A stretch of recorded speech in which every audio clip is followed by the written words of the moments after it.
장례식장 복도는 겨울바람을 막아내지 못한 듯 서늘했습니다.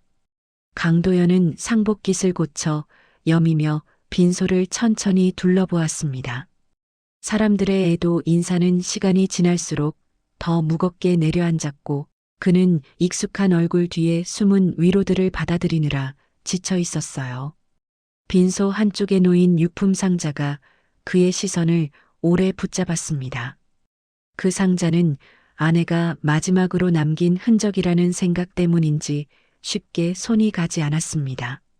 잠시 후 그는 조심스럽게 상자 뚜껑을 열었습니다. 안에는 아내가 평소 들고 다니던 작은 지갑, 오래 쓴 손수건, 얇은 메모지 몇 장이 차분히 놓여 있었습니다. 그는 손수건을 들어 올렸다가 그 아래에서 반짝이는 금속 조각을 보며 손을 멈췄어요. 작은 열쇠 하나가 손바닥으로 굴러 들어왔습니다. 열쇠 표면에는 짧은 숫자 조합이 새겨져 있었지만 어디에 쓰는 것인지 전혀 감이 오지 않았습니다. 유진아, 이건 뭘 남긴 거냐? 그가 낮게 중얼거리자 목소리가 허공에서 금방 사라졌습니다. 열쇠는 작고 가벼웠지만 묘하게 의미 있는 무게를 품고 있는 듯 했습니다. 그는 기억을 더듬어 보았지만 아내와 관련된 어떤 물건도 떠오르지 않았습니다. 마치 자신이 모르는 또 다른 삶이 아내에게 있었던 것처럼 낯선 기분이 서서히 밀려왔어요. 그때 박영희가 그의 옆에 다가왔습니다. 유진의 절친이자 가족보다 더 가까웠던 사람이었어요. 도연 씨 괜찮으세요? 영희는 조심스럽게 그의 표정을 살폈습니다. 도연은 고개를 끄덕이며 대답했습니다. 그런데 이 열쇠가 어디에 쓰는 건지 모르겠네. 영희는 열쇠를 유심히 바라봤습니다. 그러나 그녀의 눈빛에는 잠시 스치는 망설임이 있었고 곧 조용히 시선을 돌렸어요. 유진이가 말 못한 게 좀 있었어요. 그 말은 흐릿했지만 분명한 의미를 담고 있었습니다. 도연은 그 말을 끝까지 잡아당기고 싶었지만 장례식 내내 입을 다물고 있는 영희를 보며 더 묻지 않았습니다. 대신 마음속 깊은 곳에 작은 불안이 자리 잡는 것을 느꼈습니다. 조문객들이 모두 돌아간 늦은 저녁, 빈소는 고요했습니다. 향냄새만이 자리를 지키고 있었고 영정 사진의 미소는 여전히 평온했습니다. 도연은 그 앞에 다시 한번 앉았습니다. 아내에게 하지 못한 말들이 아직도 가슴에 걸려 있었어요. 그는 주머니 속 열쇠를 꺼내 조용히 바라보았습니다. 내가 몰랐던 내 삶이 있었니? 그는 천천히 묻듯 중얼거렸습니다. 아내는 생전 무언가를 말하려다 멈춘 순간들이 있었지만 그는 그때마다 더 묻지 않는 것이 배려라고 생각해왔습니다. 지금 생각해보면 그 침묵이 아내에게는 오히려 외로움이었을지도 모른다는 생각이 스쳤어요. 밤이 깊어 집으로 돌아온 뒤에도 그는 열쇠를 책상에 올려놓은 채 한참을 바라보았습니다. 겨울밤의 차가운 바람이 창문을 넘어 집안에 스며들었고 고요함은 더욱 깊어졌습니다. 그는 결국 소파에 앉아 천천히 눈을 감았습니다. 작은 열쇠 하나. 그것은 단순한 금속 조각이 아니라 아내가 남긴 첫 번째 신호였고 도연이 아직 알지 못한 그녀의 삶과 연결된 문을 여는 열쇠였습니다. 그리고 그는 어렴풋이 느끼고 있었습니다. 그 문 너머에는 자신이 예상하지 못한 진실이 기다리고 있으리라는 것을. 장례가 끝난 다음 날 집안은 유진의 온기가 빠져나간 뒤에 정막만 남아 있었습니다. 강도연은 익숙한 듯 낯설어진 안방문을 천천히 열었어요. 옷장 안에는 아내가 즐겨 입던 옷들이 가지런히 걸려 있었고 은은한 향기만이 그녀의 흔적을 대신했습니다. 그는 옷을 하나씩 접어내리다가 바닥 깊숙한 곳에서 딱딱한 금속 상자를 발견했습니다. 상자는 손바닥만 했고 오래 사용된 듯 모서리가 달아 있었어요. 도연은 상자를 들어 올려 조명을 비춰보았습니다. 옆면에 어제 장례식장에서 발견한 열쇠와 동일한 홈이 새겨져 있었습니다. 그는 조심스럽게 열쇠를 끼워 돌렸고 잠금 장치가 부드럽게 풀리며 상자가 열렸습니다. 안에는 여러 개의 봉투, 접힌 서류들, 그리고 작은 노트 하나가 정갈하게 놓여 있었어요. 도연은 상자 맨 위에 서류를 펼쳤습니다. 입양 상담 기록 1999. 그 문구를 보는 순간 그의 숨이 짧게 멎었습니다.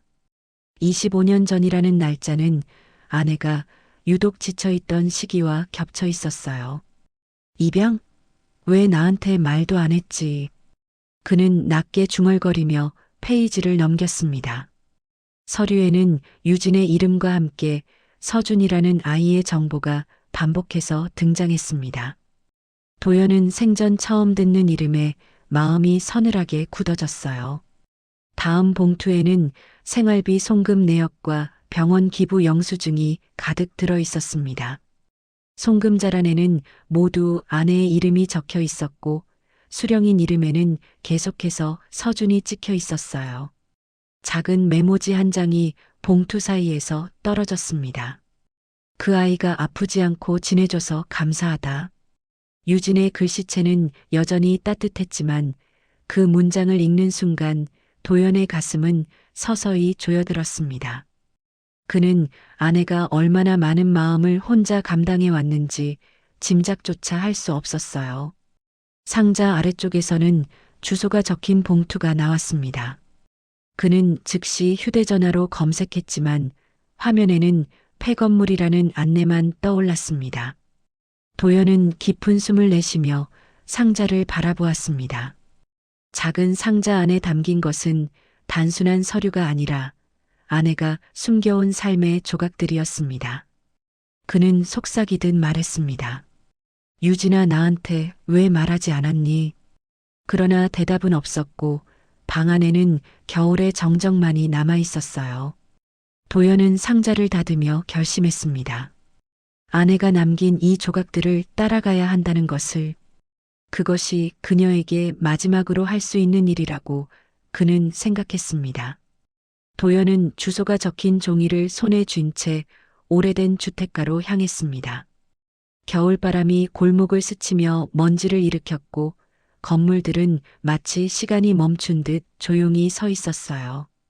검색 결과 폐건물이라 표시되었지만 그는 발걸음을 멈추지 않았습니다.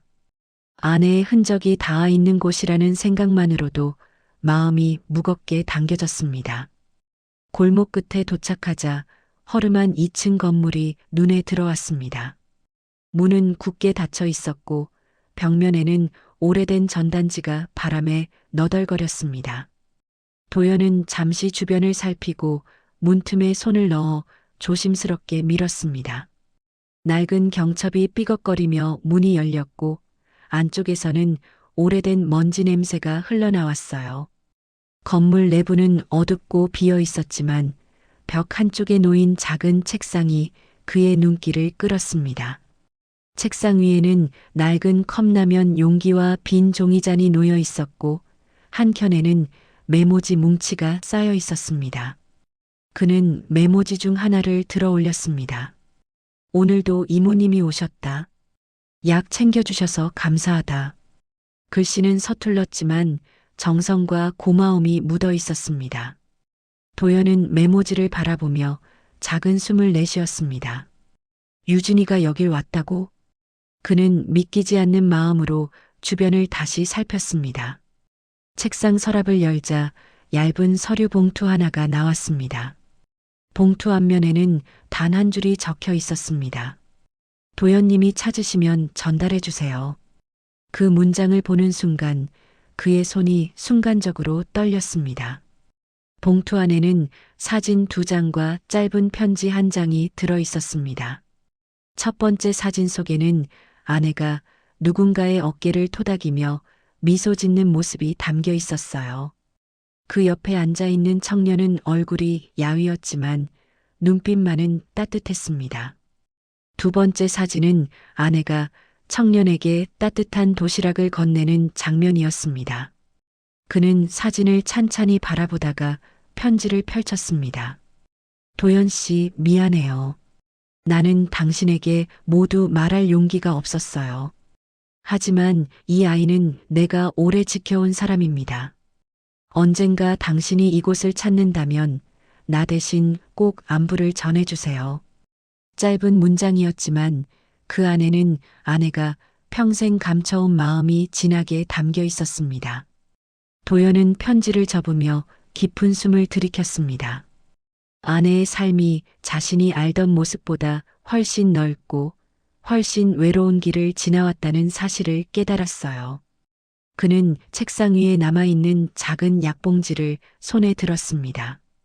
약봉지에는 유진의 이름이 적혀 있었습니다. 내가 여기까지 와서 이 아이를 챙겼구나. 도연의 목소리는 떨렸지만 그 떨림 속에는 놀라움과 후회, 그리고 애틋함이 함께 섞여 있었습니다. 밖으로 나오자 겨울바람이 얼굴을 스쳤습니다. 그는 골목 끝에서 잠시 멈춰 섰습니다. 아내가 남긴 흔적은 여기서 끝이 아니라는 직감이 강하게 일어났어요. 도연은 낮게 중얼거렸습니다. 유진아, 내가 지키려 했던 그 아이, 이제 내가 찾아야겠구나. 그는 주소 봉투를 다시 손에 쥐고 다음 장소를 향해 걸음을 옮겼습니다. 도연은 폐건물에서 나온 주소 메모를 들고 다시 길을 나섰습니다. 메모에 적힌 장소는 도심 외곽의 작은 요양원이었습니다. 차창 밖으로는 앙상한 가로수가 이어져 있었고 흐릿한 겨울 햇빛이 도로 위를 길게 비추고 있었어요. 요양원 앞에 도착하자 오래된 간판과 소독약 냄새가 그를 맞았습니다. 건물 안으로 들어서자 조용한 복도와 간호사들의 낮은 발걸음 소리가 들렸습니다. 도연은 안내 데스크로 다가갔습니다.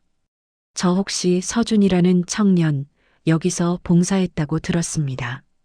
직원은 서류를 확인하며 고개를 끄덕였습니다. 네, 몇 달간 꾸준히 오셨어요. 특히 한 어르신을 많이 도우셨죠. 도연은 직원의 안내를 받아 작은 휴게실로 이동했습니다. 창밖에는 겨울 햇살이 촉촉하게 내리쬐고 있었고 그 햇빛 아래 놓인 휠체어들이 조용히 줄지어 있었습니다. 그는 아내가 왜 여기에 왔는지 상상조차 할 수 없었어요. 그러나 서준의 흔적이 이곳에도 남아있을 거라는 느낌이 들었습니다. 휴게실 한쪽 책장에는 오래된 책들이 줄지어 있었고 몇 권에는 기증 윤유진이라는 스티커가 붙어 있었습니다. 도연은 그 책들을 꺼내 들었습니다. 책갈피 사이에는 작은 쪽지들이 끼워져 있었어요. 오늘도 잘 버티자. 조금 힘들어도 괜찮아.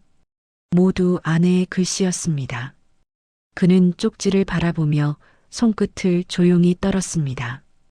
유진아, 여기까지 와서 무슨 마음이었을까? 그의 속삭임은 허공에서 부드럽게 사라졌습니다.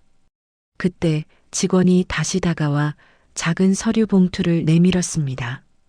이건 서준 씨가 남기고 갔어요. 혹시 찾으러 오시는 분이 있으면 전해달라고 했습니다. 도연은 봉투를 열었습니다. 안에는 낯익은 글씨체로 적힌 한 장의 메모가 있었습니다. 도연님, 이곳을 찾으셨다면 제 이야기를 듣고 싶어 하시는 것 같습니다. 제가 있는 곳의 주소를 남깁니다. 그리고 아래에는 또 다른 지방의 작은 재활센터 주소가 적혀 있었습니다. 도연은 천천히 숨을 들이쉬며 메모를 접었습니다. 이제 단서들은 하나의 길로 이어지고 있었고 그 길은 결국 아내의 마음이 닿았던 마지막 장소로 향하고 있었습니다. 요양원을 나서는 길, 그는 다시 한번 책장을 돌아보았습니다. 아내가 남긴 작은 쪽지들은 바람에도 흔들리지 않고 조용히 자리를 지키고 있었어요. 그 모습이 묘하게 아내의 마음 같았습니다. 언제나 누군가를 붙잡아주던 조용한 손길의 흔적. 도연은 낮게 중얼거렸습니다. 유진아, 내가 이어온 인연을 이제 내가 이어갈게. 그리고 그는 재활센터 주소를 다시 확인한 뒤 멈추지 않는 발걸음으로 다음 여정을 향해 걸어 나갔습니다. 지방 도시에 있는 재활센터는 생각보다 더 외진 곳에 자리하고 있었습니다. 강도연은 내비게이션이 가리키는 좁은 도로를 따라 천천히 차를 몰았어요. 겨울 끝자락의 바람은 여전히 차가웠고 들판 위에 남아있는 서늘한 기운이 차창을 통해 스며들었습니다. 그는 아내가 왜 이런 먼 곳까지 찾아왔는지 그 이유를 떠올리며 마음속 긴장을 감추지 못했습니다. 센터 앞에 도착하자 낡은 간판과 허름한 외벽이 눈에 들어왔습니다. 오래된 건물이지만 어딘가 따뜻한 기운이 감돌았어요. 도연은 천천히 문을 열고 안으로 들어갔습니다. 복도는 조용했고 벽마다 붙어 있는 재활 일정표가 이곳의 시간을 느리게 흐르게 하고 있었습니다. 그는 접수 데스크로 다가가 조심스럽게 물었습니다. 저기 혹시 서준이라는 청년 여기 있습니까? 직원은 놀란 기색 없이 기록을 뒤적이며 대답했습니다. 네, 며칠 전까지 계셨죠. 몸이 불편한 환자분을 도우셨습니다. 도연은 그 말에 작은 숨을 들이켰습니다. 아내가 지켜온 그 아이가 누군가를 돌보며 여기까지 와 있었다니 그 사실만으로도 묘한 감정이 밀려왔어요. 직원은 메모지 하나를 꺼내 도연에게 건넸습니다. 서준 씨가 혹시 누가 방문하면 전해달라고 남긴 쪽지예요. 도연은 조심스럽게 메모를 펼쳤습니다. 찾아오신다면 잠시만 기다려주세요. 곧 돌아오겠습니다. 문장을 읽는 순간 도연의 가슴이 조용히 내려앉았습니다. 그는 복도 끝에 작은 대기실로 안내를 받아 앉았습니다. 의자 등받이는 차가웠지만 마음은 더 차갑게 얼어붙는 듯 했어요. 그는 손에 쥐고 있던 아내의 손수건을 조용히 펼쳤습니다. 작은 꽃무늬가 새겨진 손수건은 여전히 아내의 향기를 희미하게 품고 있었습니다. 유진아, 왜 이렇게 많은 걸 혼자 감당한 거니? 도연이 속삭이자 목소리가 금방 허공에 스며들었습니다. 대기실 창문 너머로 햇빛이 천천히 들어왔습니다. 하얗게 다른 커튼에 반사된 빛은 마치 누군가의 손길처럼 부드럽게 흔들렸어요. 그는 그 빛을 바라보며 마음을 조금씩 가라앉혔습니다. 곧 마주하게 될 청년이 어떤 인연이었는지, 아내는 어떤 마음으로 그를 지켜왔는지, 모든 것이 곧 풀릴 것 같은 묘한 예감이 가슴 깊숙이 스며들었습니다. 그때 대기실 문 쪽에서 발걸음 소리가 조심스럽게 다가왔습니다. 낮은 운동화를 신고 후드티를 쓴 젊은 청년이 문틈 사이로 모습을 드러냈어요. 청년은 주변을 둘러보며 누군가를 찾는 듯 했지만 도연과 눈이 마주치는 순간 걸음을 멈췄습니다. 서준은 잠시 망설이다가 천천히 말을 꺼냈습니다. 혹시 유진 이모님 가족분이신가요? 도연은 길게 숨을 들이쉬고 고개를 끄덕였습니다. 나는 남편입니다. 강도연이라고 합니다. 순간 청년의 표정에는 놀람과 슬픔, 그리고 깊은 죄책감이 동시에 떠올랐습니다. 도연 역시 말할 수 없는 감정이 가슴에서 천천히 밀려올랐어요. 직원이 조용히 말했습니다. 두 분 상담실에서 이야기 나누시는 게 좋겠습니다. 그들은 작은 상담실로 이동했습니다. 문이 닫히는 순간 긴 침묵이 두 사람 사이를 가득 채웠습니다. 그리고 도연은 느끼고 있었습니다. 지금 이 자리에서 아내가 오래 감춰온 진실의 문이 마침내 열리려 한다는 것을. 상담실은 작은 전등 하나만 켜져 있었고 그 불빛은 겨울 오후의 잿빛 공기와 어울려 조용한 분위기를 만들고 있었습니다. 강도영과 서준은 서로 마주보고 앉았지만 한동안 말을 잇지 못했습니다. 두 사람 모두 아내의 이름만 떠올려도 마음 한구석이 저릿하게 떨렸어요. 도연은 손등을 무릎 위에 올리고 천천히 숨을 골랐습니다. 아내가 남긴 마지막 흔적을 마주한 지금 그는 무언가를 받아들일 준비가 필요했습니다. 먼저 입을 연 사람은 서준이었습니다. 도연님 이렇게 찾아오실 줄은 몰랐어요. 그의 목소리에는 긴장과 슬픔이 함께 섞여 있었습니다. 도연은 가볍게 고개를 끄덕이며 말했습니다. 나는 유진이가 왜 너를 그토록 챙겼는지 알고 싶어서 왔네. 서준은 시선을 잠시 책상으로 떨구었습니다. 손가락이 서로 얽히며 미세하게 떨렸고 그 떨림 속에는 감춰온 시간이 묻어 있었습니다. 그는 조심스레 입을 열었습니다. 이모님은 제가 아주 어릴 때부터 도와주셨어요. 제가 힘들다는 걸 아신 뒤로는 더 자주 찾아오셨고요. 도연은 마음이 묵직하게 내려앉는 것을 느꼈습니다. 아내가 자신에게 단 한 번도 말하지 않았던 시간이 이렇게 길었을 줄은 몰랐어요. 서준은 이야기를 이어갔습니다. 제가 16살 때였어요.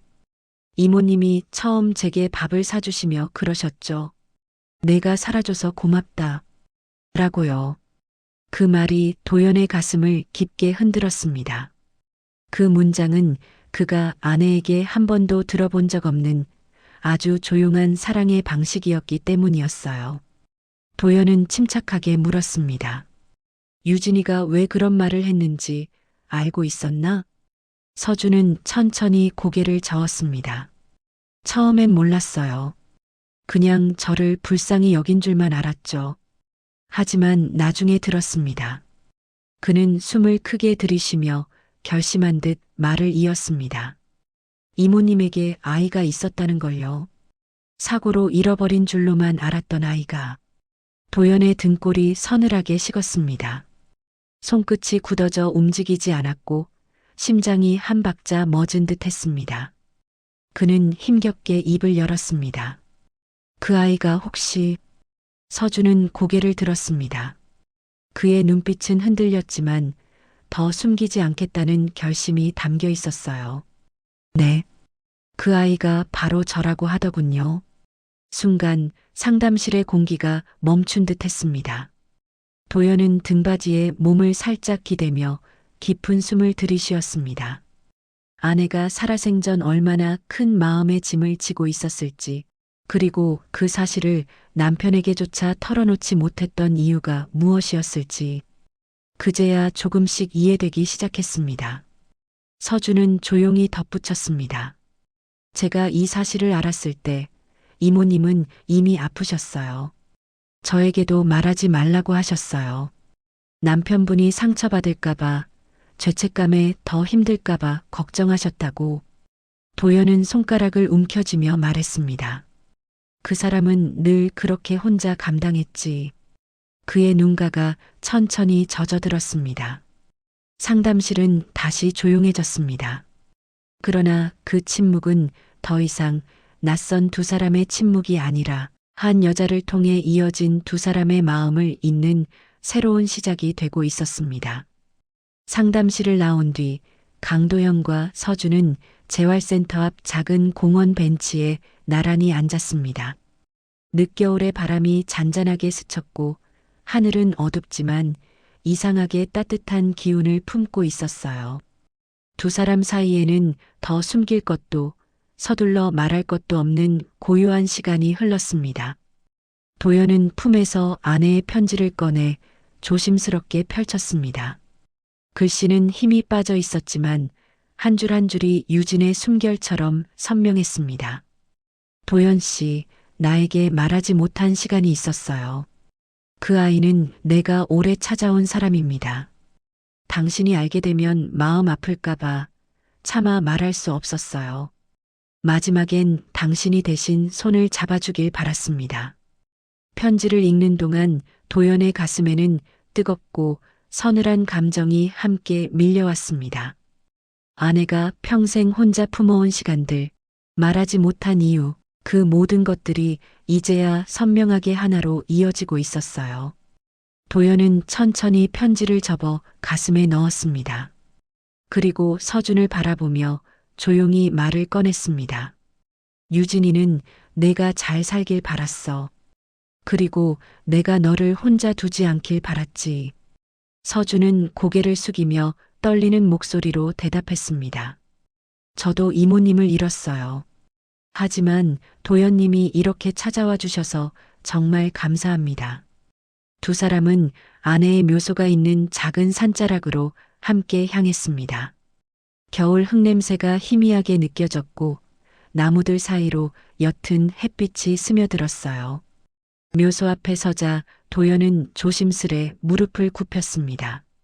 말없이 손을 모은 뒤 낮게 속삭였습니다. 유진아, 너의 마음 이제야 조금 알 것 같다. 옆에서 서준도 두 손을 모았습니다. 이모님 약속대로 잘 살아볼게요. 그리고 도연님과 함께 노력할게요. 두 사람의 목소리는 조용했지만 묘소 앞에서 오래 머물던 바람이 그 말을 받아 적듯 부드럽게 스쳐갔습니다.